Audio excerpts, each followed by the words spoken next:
Ay, magandang gabi mga boss. Off topic muna tayo. Dito na naman tayo sa magpapile na kami ng appeal sa dahil a-appeal namin nga sa korte yung naging desisyon ng korte na natalo kami. Oo, di ba? Racing Sai. Naman tayo. Alam mo ba yung naging epekto nito itong kalokohan mo, Kung kaming dalawa lang mag-asawa, walang anak, Gracing Sai, hindi yung pagkatalo na yan, na maski na peke yung mga dokumento mo, lumusot, hindi na kami mag-aabol. Baka nga hindi na kami mag-file ng kaso sa'yo, Totoo lang. Kasi wala naman kaming anak. Kaso may anak kami. Yan ang epekto nito, Gracing Sai. Hindi lang sa amin. Yung kahayupan na ginawa mo, hindi lang sa amin mag-asawa apekto nito. Sa mga anak namin, 4 na lalaki yan. May mga apo na ako. Mga pamangkin mong buo yan. Ginalang ka pa. Nirespeto ka naman. Gaganda nung apo ko. Apo mo rin yun. Kasi nga, di ba? Hindi kagaya anak ni Boy Chingsay. Sigurado ka bang yung anak niya sa pokpok? Baka hindi mo pa pamangkin yan. Ipa-DNA mo, Kasi yung babaeng nakuha, kakalat-kalat lang yata sa Santiago yan, di ba? Binahay nung kapatid mo. Tapos inanakan pa. Balita ako, special child pa yata anak. Karma na naman yun, Pa-DNA mo yung bata para sigurado ka na siguro sinusuportahan mo yun, Siyempre, wala yung hanap buhay yata yung babae na binahay nung kapatid mo, Sa amin, okay na sa amin itong buhay namin kung wala lang kami anak. Hindi na kami maghahabol na mag-asawa dyan sa sinuswapang mong ari-arian na yan. Hindi na. Storbo pa sa pagka nawala na kami, wala na, baka hindi kami maghahabol talaga. Kaya lang kami naghahabol, yun nga, meron kaming mga anak na dapat nakikinabang din sa kayamanan na yan na naiwan ng iyong ama. At paulit-ulit naman yung peke mo, yung dokumento mo peke, yung tatay mo, yung pirma, lalo yung deed of donation kay Chris Nelson Mariosep. Ni walang letra na mabasa. Ewan mo paano lumusot di ba? Anyway, gagastos naman kami sa appeal. Kung matalo, ganun lang talaga. Pero yun nga, Gracing Sai, may Diyos, May Diyos. Kung ikaw ay naniniwala sa Diyos, naniniwala ka pa ba, Ito kami ginawa mong perwisyo, Grabe.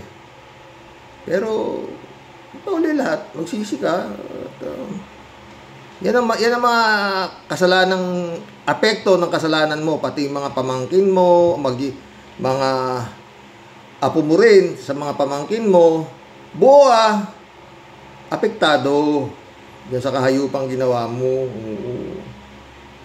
Pati nanay mo, pinamay mo pa, malapit na sa hukay, binigyan mo pa ng kasalanan.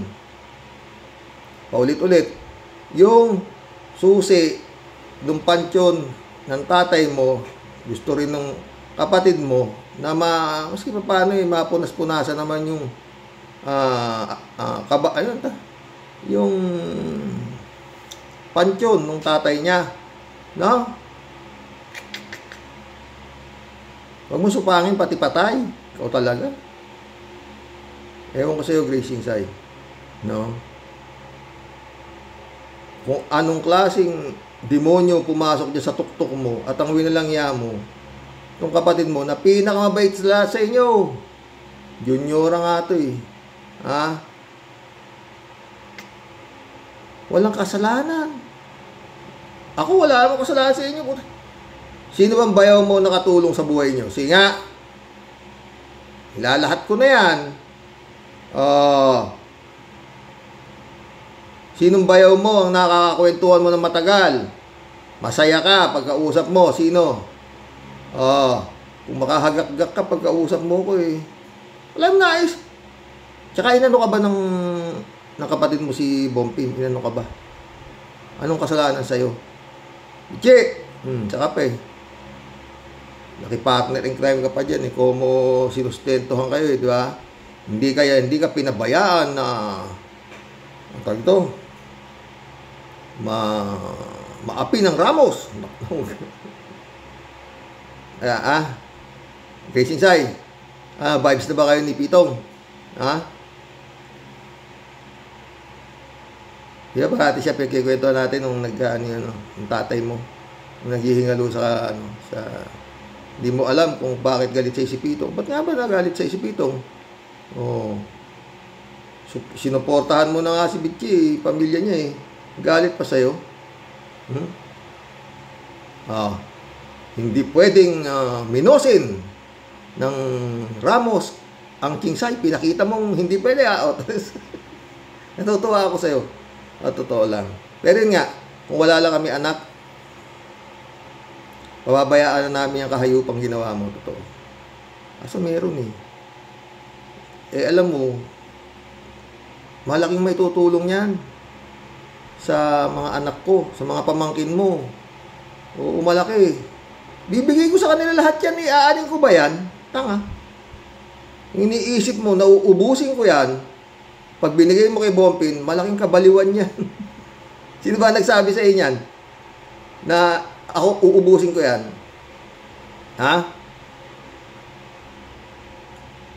Mag-isip ka nga. Bakit? Meron ba itong kayamanan na inubos ko na? Nung nagsama kami nito? Meron?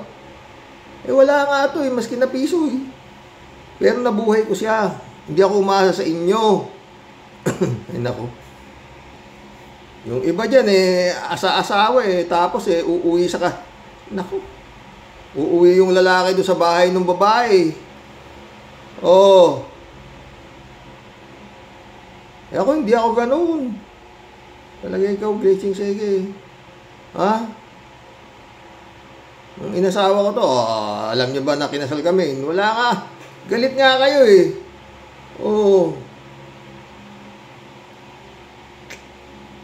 Gusto mo ba yan, Gracing Sai? Nung namatay yung kapatid mong gago, yung tumanda ng paurong, ayoko na papuntahin si mama eh. Doon sa burol, ayoko na. Huwag ka na pumunta rin. Punta ka pa rin eh. Yan ang ang sulsul na huwag kang bigyan. Hindi, sabi niya. Atid ko pa rin yan, sabi niya. Pumunta. Diba sa burol nung kapatid mong may topak, Pagtapos, hindi naman ako pumunta. Hindi ako pupunta. Hindi man ako Ba? Hindi ako pumunta. Mamaya, wala man lang daw lumalapit sa kanya. Ano yun? Style yun naman magkakapatid para kayong mga tanga. Inano ba kayo ni Bompin? Sino kausap mo doon ka ako sa patay? Si Mamang, saka yung asawa ni Boy Chingsay. Mga kapatid mo, walang lumalapit sa akin. Ang nyo?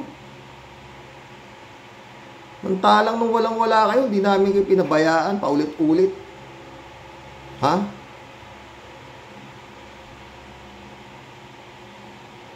Ay, Grace. Umalis ka na riyan sa demonyo lumulukob sa katawan mo, gago. Sa impyerno ka pupulutin. Maniwala ka. Takay mo, walang kasalanan. Tsaka yan, sabi ko sa'yo, yung mga rason mo na uubusin ko, kadimonyohan yan, nasa tuktok mo. Ilang taon na ba kaming, na inano mo yan para sa kanya? Inipit mo, pati yung lupa sa tapat, dapat nabili yan eh. Laki ng ginastos namin dyan, Bompin. Alam mo yan. Pinabayaan mo pa. Sana sa mga anak ko na yan eh, sa mga pamangkin mo na sana yung lupa na yan eh. Pwede silang magbahay lahat dyan eh. Hinayaan mo. Hindi naman pera mo ibibili, pera ni mama yun eh. Yun nga yung para sa, yung mana niya. Nantala si Boy Chingsay, ako tatibay Pinagpala yan, Bahay nyo, giniba, tinayo yung bahay niya, tindahan ni Mamang, giniba, tinayo yung grocery niya. pinatayuan mo pa ng hardware, puta. Grabe, no? Pero alam mo, kung wala kami anak, kung ano man yung kinakamkam mo na yan, sa'yo na yan, bibigyan namin kay Crisnel. Oo. Kayaan ba namin pera? Tanda na kami. Oh. Tsaka yun, maski pa paano, meron kami tindahan, no? Yung sinuswapang mo, baka sabihin ko pa sa'yo, bigay mo na sa mga pamangking ko. Oo. Eh di, pasalamat sila sa akin, sa amin ng mag-asawa, o di ba? Tanda naman na kami, bigay mo na sa kanila. Yun ang gagawin namin. Oh, God knows. Oh. Pero yan, sana malaking tulong yung sa mga pamangkin mo dito. Ibibigay na namin lahat yan. Bahala na sila dyan eh. Oh, magnegosyo kayo. Oh. Kasi matitino naman sila eh. Yung mga anak ko, yung mga pamangkin mo, matitino sila. O, ba't may nakita ka bang kakalat-kalat dyan na lalasing-lasing? Oh. Kagaya ng mga ibang ano, wala. Ha? Disiplinado ko sila. May respeto nila ako. Tsaka si mama. Oh. Nabalita ka ba nagsutukan yung mga anak ko? Wala. Oh. Diba? Ikaw eh. Mag-isip ka nga. Oy, sa mga nakakapanood dito ha, mga taga-Tiyaga ha. I-share nyo to. Para makarating dyan sa parang nai-exorcist na kapatid ng asawa ko, no? Paulit-ulit, magbigay ka ng isang rason para o pagkakamali ng asawa ko. Sa inyo lahat, nilalahat ko na kayo. Inyo na yan. Kung ano man yung kinakamkam mo, kung magkano yan o whatsoever, inyo na yan. Ako, ano kasalanan ko sa inyo? Magbigay din kayo ng isa. Inyo na rin yan. Kadali-dali, di ba? Wala eh. Kabait namin mag-asawa sa inyo. Kada birthday ng asawa ko, anibersaryo ng asawa ko, binbitado kayo, pumunta kayo rito. Oh, punta kayo. Nanay mo, tatay mo, lahat kayo hindi dito. Gago. Naisip nitong babae na to. Kababae mong tao. Etong bahay na to, hindi sa amin to. May share ang kapatid ko rito. Kinukuha na nga eh. Oh, kaya hindi pa ito nasa pangalan namin. Kaya huwag mo sinasabing may bahay si Bompin. Wala. Dadalawa lang kami oh. Kadali-dali lang pala gumawa. Meron ako nandyan. Yung mga pinanotaryo ko dyan sa ilalim ng puno ng akasya. Oh, si Rigos ang nakapirma. Pero wala naman si Rigos. Oh. Hindi ko pa nakita yung mukha ng Rigos na pinagpagawan mo niyang peking dokumento. Kala ko pwede, hindi pala pwede. Saka ko lang nalaman, nagkaso, sabi ng abogado ko, punta ka sa pre, walang walang jurisdiction yan dito. Oh. Tama, wala. Pero ewan ko. Nanalo eh. Nanalo kayo, no? Palakpakan siguro kay Vichy. Apir. Sabi siguro ni Vichy, na, masaya kayo, no? Na walang yan nyo yung kapatid nyo. Walang kasalanan sa inyo. No? Paulit-ulit. Dumating ako sa buhay nyo. Lumuwag ang buhay nyo. Kinuha ko si Bompin. Nabawasan ang pag-aaralin at pakakainin. Bago ko umalis na Saudi, kinuha ko ikaw, Vichy. Nabawasan na naman ang sakit ng ulo. Nakakuha kayo ng bangko, walang interes, walang collateral. Sa loob ng 2 taong nung nandun ako sa Saudi Arabia.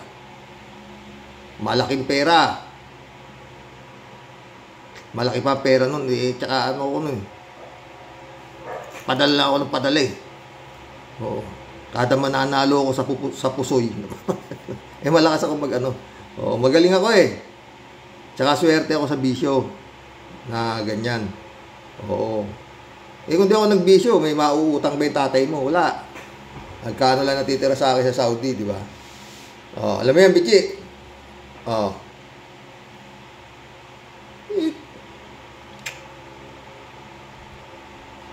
Si Bompin pa ang bumili niyang tinatayuan ng bahay ninyong bulok. Doon kayo binebenta na yan paulit-ulit. Oh, kung hindi kay Bompin, baka hindi kayo napunta dyan. Oh. Kung kay Boy Chingsay, di sana kay Boy Chingsay kayo lumapit. Wala, di ba? 3 buwan pa bago na ibalik ni Boy Chingsay yung perang ipinambili doon sa lupa na yan. Hindi pa lahat, kalahati lang. Dahil hati, di ba? Alam mo naman yan, bitchy, kung story niyan. Paliwanag mo nga dyan sa manang mo na yan. No? Ano mo ba pera? Marami nagtatanong ha, Grace Chingsay ha. Dito sa mga taga-Itchagi ha, o. Ano niya pera? Mamalay ko dyan kung saan dadaling pera niyan. Oh. Hindi ka ba masaya nun na lahat ng kapatid mo, pamangkin mo, maayos ang buhay? Oh. Ba? O, gawin mo. Kung galit ka sa akin, nga mo, hindi ko alam kung bakit ka nagagalit. Ko anong pumasok sa tuktok mo para ikaw ay magalit sa akin. Paulit-ulit. Huling araw ni Papang dito. Ako pa ang nagpa-cater. Gamit ko, waiter, kusinero, ako pa nagbayad. Bait ko, no? Yun na lang yaman pa yung asawa ko. Gago ka talaga. No?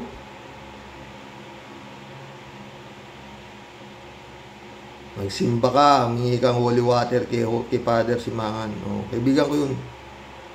Hindi pa siya pare, magkaibigan na kami yun. Kasi yung uncle nun, kumpare ko, si Ernest. Doon.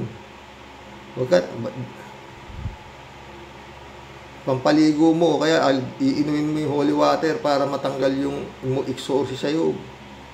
Gago to. Yun ang epekto nitong kahayupang ginagawa mo. Hindi sa amin. Doon sa mga bata. Mga sasabing future generation.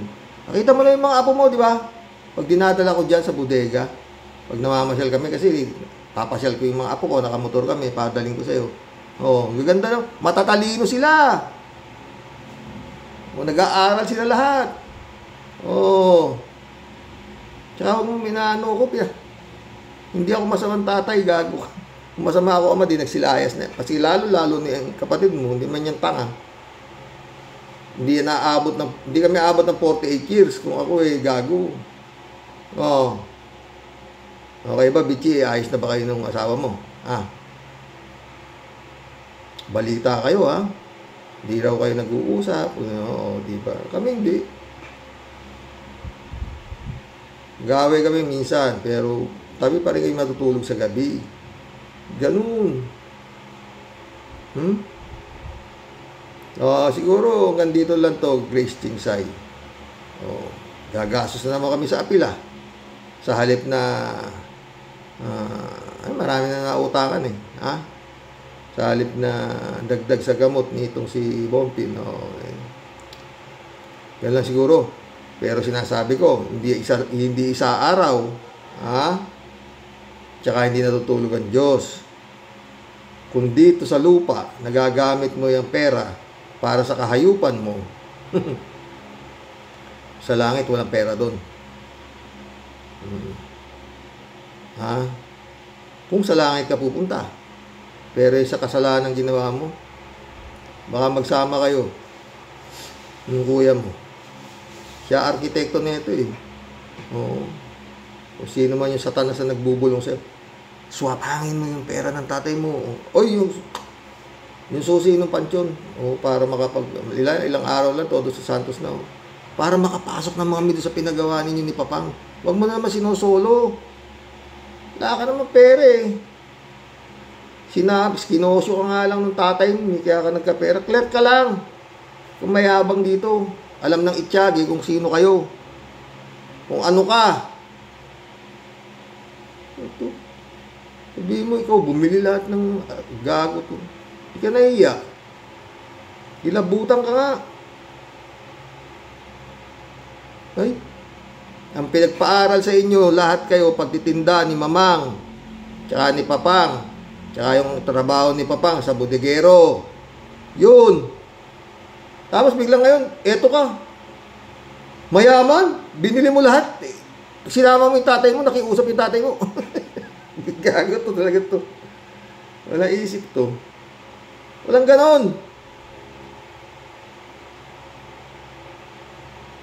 Kaya po. Tayo magulang, kung nakikita natin umaaseso ang ating anak, masaya na tayo. Kung nakakabili siya ng mga property, tapos pag lumapit naman tayo, di naman tayo pinapaano naman, tinutulungan naman ako, mga ganito. Hindi, ba't ako? Bakit sasabihin ko sa anak ko na, Nak, sama mo naman ako sa mga nabibili mo. Walang ganon. Walang ganon. Kaya nga yung, ewan pa, nakalusot yan eh. Pwede ilagay sa katakataka yung kwento mo sa korte. Totoo lang. No? Kasi nga magulang, hindi pa pwedeng gawin yan eh. Yung bibili siya property, sasama niya anak niya. Na, kaya ka lang naman nasama nga kasi nga, sinosyo ka. Yun naman ang istorya. Ganun lang yun. Huwag mong binabago istorya. At ang katotohanan nga, nung matanda na yung matanda, bumibili ka na ng property, hindi mo na sinasama yung pangalan niya. Sinolo mo na. Oo. Yun. Pero yung mga property na nakasama yung pangalan niya, property nyo ang dalawa yan. Oo, sinosyo ka nga eh. Oo, ganun yun. Huwag mong anuhin. Pero anyway, bahala na Panginoon. Panginoong Diyos ha, yung tunay na Diyos. Baka ibang Diyos na sinasamba mo, gago ka. Baka yung Diyos na ni Kibuloy. Ha? Magandang gabi, Grace Tingsay. Sana mag-isip ka. Paulit-ulit, kung wala kaming anak, wala kaming mga apo, napamangkin mo buo paulit-ulit yung anak ni Boy Tingsay, pa-DNA mo. Mukhang duda ako dyan. Pa-DNA mo. Baka suporta ka na suporte, hindi mo pala pamangkin. Duda ako dyan. Oo. Tibay talaga ng sikmura niya kapatid mo sa totoo lang. Oo. Wala karma. Nakapatay yung tatay niya, nakaburol yung tatay niya, kakalat-kalat yung anak niya doon sa pokpok, doon sa lamay. Nung tatay niya, parang pinagmamalaki pa, playboy. Hindi. Kaya ako, Diyos ko. Yun ang mga gunggong na magbisyo. Lulong ang tawag doon. Ha? Lulong. Ay, nako, blessing sa'yo. Yung susi, pa-duplicate mo. Lapit na todo sa Santos. Para madala naman namin ang bulaklak doon sa loob. Yung tatay mo, pagkagaling namin sa nanay ko, diretso na kami sa nanay. Hindi naman po pwedeng hindi. Kasi nga, yung kapatid mo, maski na nandun lang sa pintuan, masaya na siya, nakikita niya yung pinaglibingan doon sa tatay niya. Pero ngayon, yun nga, sabi niya, bigay mo na may susi. Isipin mo ulit guys, yung saya. Isipin mo 10 beses kung anong kasalanan sa'yo nung kapatid mo para walang yain mo. Baka meron ka lang masabi. Kung ano, utos mo sa mga kargador sa bodega na sabi ni Manang Grace, kaya raw ayaw bigyan yan, ganito. Sinasabi mo kaya ayaw bigyan dahil uubusin ko. Gago ka talaga. Anong klaseng rason yun? Para kang tanga. O di pangalan mo sa kanya. Kasimple. Pakialam ko sa pera niya. Bigay mo sa kanya. Gagawin pa ako rason niya sa kahayupan mo. Naku, tumigil ka nga. Kung ako gago, di matagal na nagdildil ng asin to. Isip konti Nag-aral ka Nag-aral ka. Kaya huwag kang magpakamangmang. Dahil lang niya sa... Ha? Oh. Magandang gabi, Grace Inside. Yun ang sinasabi ko. Hindi kami. Hindi ako ang apektado, yung mga bata. Oo. Ako lapit na akong ilang panahon lang sa mundo. Sawa na nga ako dito Gusto ko na makita si San Pedro. Oo. Ha? At baka maturuan ako ng kung paano. Ha? Pakita ko lang yung mga pamangkin mo, mga anak ko na maayos. Goodbye. Lupa. Ha? Gracing sa'yo. Hindi ko akalain magagawa mo yan. Maski si mama, hindi niya rin akalain. Ito lang. Gusto mo ba yan? Pero tamang duda na ako kasi nagkakasakit yung mga magulang ninyo. Hindi namin nalaman. Nililihim nyo na Talagang may plano na kayong walang yain siya sa tunog. Kaya lang yung mga kakargasin yung mga mais. Sinasabi, kamusta si mamang? Kamusta si papang? Sabi ni Bompin. Hindi nga mapupunta si Bompin dyan Kasi ito naman, okay na sa kanya rin sa loob ng bahay. Totoo. Masaya siya dyan sa tindahan niya. Ganun. Bait nga. Pero di ka pupunta sa... sabi. Pag pumunta ako dun, samahan tingin sa akin yung mga... Putang na kayo ako. Gagalit ako. Bakit inaano ba sila? Ibang ko. Bakit ba parang minenos niyo yung pamilya ko? Ha? May iba kami sa inyo? Gago itong mga to. Sa totoo lang. Ako sabihin nyo, di pupunta si Bompin dyan. Yung nanay mo punta rito. Halos linggo-linggo nandito. Ang tagal-tagal namin nagkikwentuhan dito.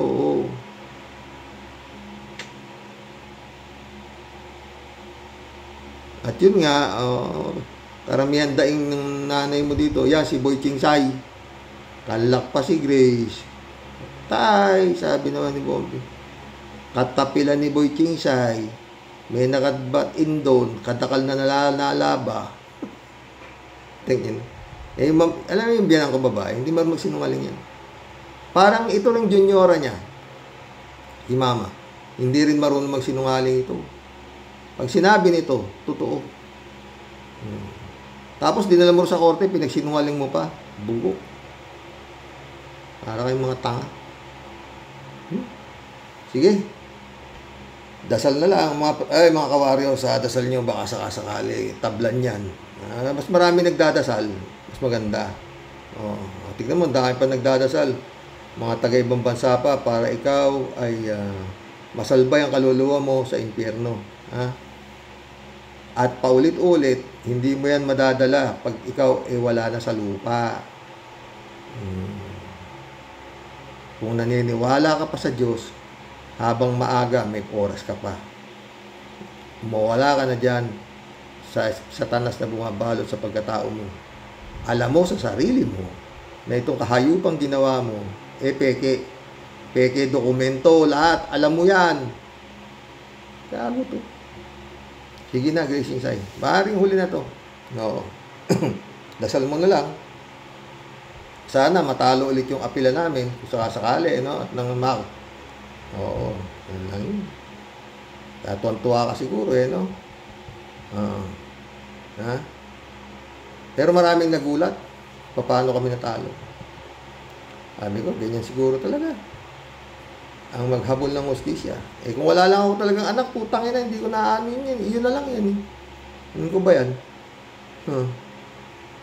Ba? Hindi ko na magsha-shoutout sa mga taga-Itiage, sa dami ninyo. Mga abutin ng 2 oras. Mga kapitanis, mga kagawad, mga konsyal, ay nako. Mga taga-munisipyo, na mga kaibigan ko, oy, condolence ulit, Mary Joyce Rivera. Baka bukas punta ako dyan. Tanghali na siguro. Kasi parang bawal na sa akin mapuyat. Condolence ulit, Mary Joyce Rivera.